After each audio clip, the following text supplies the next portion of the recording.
نبی کریم صلی اللہ علیہ وسلم مدینہ منورہ تشریف لاتے ہیں،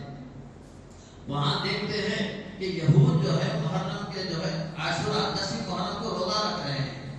تو ان سے پوچھا تم جو ہے اس دن کو روزہ کیوں رکھتے ہو، محرم کی 10 تاریخ کا روزہ کیوں رکھتے ہو؟ تو انہوں نے کہا بات یہ ہے کہ اللہ نے ہمارے نبی موسیٰ علیہ السلام کو فرعون اور اس کے جو ہے حامی اس کے لشکر سے جو ہے اس دن نجات دیا تھا کہ فرعون اور اس کے لشکر والے موسیٰ علیہ السلام اور جو مسلمان تھے ان کو بھگا کر آ رہے تھے تاکہ ان کو پکڑ کر قتل کر دیا جائے، تو موسیٰ علیہ السلام اور ان کے پیچھے جتنے مسلمان تھے وہ دوڑ رہے تھے دریا میں بیچ میں جو ہے دریائے نیل آ گیا راستے میں، تو موسیٰ علیہ السلام نے اللہ کے حکم سے اپنا عصا دریائے نیل پر مارا تو دریائے نیل بڑھ گیا اور ان کو راستہ مل گیا، دریا پار کر گئے۔ اور فرعون کے لشکری جو ہے وہ جو ہے جب دریا میں گئے، بیچ دریا میں جب پہنچے اللہ نے پانی کو ملا دیا، وہ غرق ہو گئے، تباہ و برباد ہو گئے۔ تو اللہ نے موسیٰ علیہ السلام کو فرعون کے لشکر سے نجات دی اور فرعون کو تباہ و برباد کیا، تو اس نجات دینے کی خوشی میں جو ہے اور اس کے احسان کے طور پر جو ہے ہم جو ہے اس دن کا روزہ رکھ رہے ہیں۔ تو ہمارے آقا محمد رسول اللہ صلی اللہ علیہ وسلم نے فرمایا موسیٰ علیہ السلام ہمارے بھائی ہیں، ہم زیادہ حقدار ہیں، تم سے زیادہ ہمارا حق بنتا ہے کہ اللہ نے موسیٰ علیہ السلام کو نجات دی، ہم اس دن کا روزہ رکھیں گے، ہم اس دن کا روزہ رکھنے کے زیادہ حقدار ہیں۔ اور مسلمانوں کو حکم دیا تم جو ہے محرم کی 10 تاریخ کا روزہ رکھو، اور پھر فرمایا اگر اگلے سال میں زندہ رہا میں یہودیوں سے مخالفت کرتے ہوئے میں 2 روزے رکھوں گا، وہ 1 روزہ رکھتے ہیں میں 2 روزے رکھوں گا۔ تو اگلے سال جو ہے آپ صلی اللہ علیہ وسلم دنیا میں نہیں رہے، علماء نے فرمایا کہ نبی صلی اللہ علیہ وسلم کی خواہش تھی کہ اگلے سال زندہ ہوں تو 2 روزہ رکھوں، لہذا مسلمانوں کے لیے حق بنتا ہے کہ آپ صلی اللہ علیہ وسلم کی خواہش کی یاد رکھتے ہوئے وہ 2 روزہ رکھیں، 9 اور 10 تاریخ کا یا 10 11 2 تاریخ یہ 2 روزہ رکھیں۔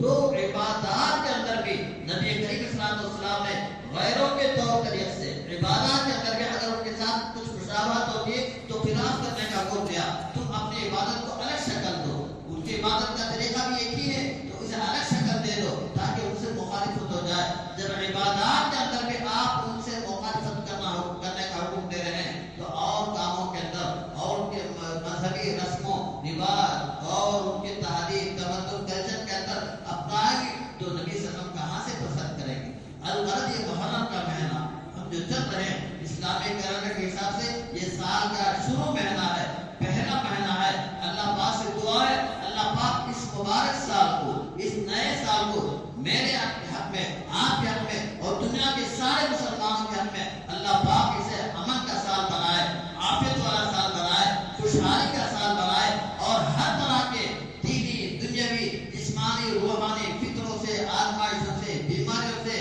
اور ساری پریشان سے اللہ چھٹکارے کا سبب اس نئے سال کو بنائے۔ نبی کریم صلی اللہ علیہ وسلم نے فرمایا افضل الصیام بعد رمضان شہر اللہ المحرم، فرمایا سب سے زیادہ فضیلت والے روزے رمضان کے مہینے کے بعد اگر کسی مہینے میں زیادہ روزہ رکھا جاتا ہے، رکھنا فضیلت والا عمل ہے تو وہ محرم کا مہینہ ہے۔ اس مہینے کو نسبت دی اللہ کے ساتھ، فرمایا شہر اللہ، حالانکہ ہر مہینہ اللہ کا ہے،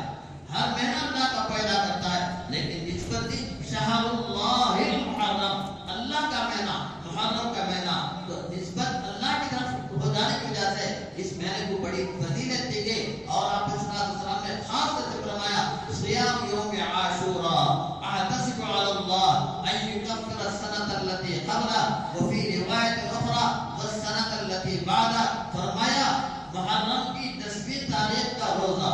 محرم کی 10ویں تاریخ کا روزہ میں اللہ سے امید رکھتا ہوں اللہ تبارک اس ایک روزے کی برکت سے پچھلے سال کے گناہوں کو اللہ معاف فرما دیتے ہیں، فرما دے گا۔ احتسب علی اللہ ان یکفر السنۃ التي قبلہ، ایک روایت میں فرمایا گیا آنے والا اگلا سال 2 سال کے روزوں کی معافی کی جو ہے اس کے اندر خوشخبری دی گئی ہے، لہذا یہ آنے والا بدھ جو ہے چہارشنبے کا دن، یہ محرم کی 10ویں تاریخ ہے، چاہے تو آپ یہ ایک روزہ بہت زیادہ اچھا رہے گا. اور ساتھ ہی ساتھ نبی کریم صلی اللہ علیہ وسلم نے یہ بھی فرمایا من بسع فی علی عیاله بسع اللہ علیہ سائر سنتی. فرمایا جو محرم کی 10ویں تاریخ کے اندر اپنے اہل عیال کے کھلانے پلانے میں اپنے دسترخوان کو وسعت دے گا, اچھا کھلائے گا, دوست احباب کو, رشتہ داروں کو, عزیز اقارب کو کھلانے پلانے میں وسعت سے کام لے گا, دل کھول کر ان پر خرچ کرے گا. فرمایا اللہ تعالیٰ سال بھر اس کے روزے میں برکت عطا فرمائے گی. ایک طرف روزے کا حکم اور ایک طرف جو ہے اچھا کھلانے پلانے کا حکم. تو علماء کرام نے اس کی تطبیق یوں دی ہے کہ آدمی روزہ رکھ کر سحری میں اور افطاری میں جو ہے دسترخوان کو وسیع کر دے تو اللہ تعالیٰ ایک تو روزوں کی فضیلت بھی اسے حاصل ہو جائے گی, اور دوسرے جو ہے اس دن کے اندر جو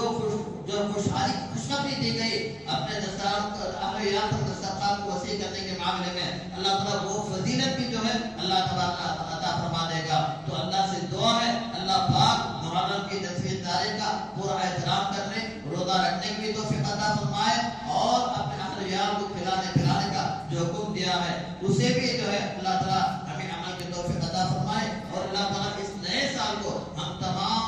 دنیا کے مسلمانوں کے حق میں جو مسلمان مظلوم ہیں, پریشان حال ہیں, ظالموں کے قائد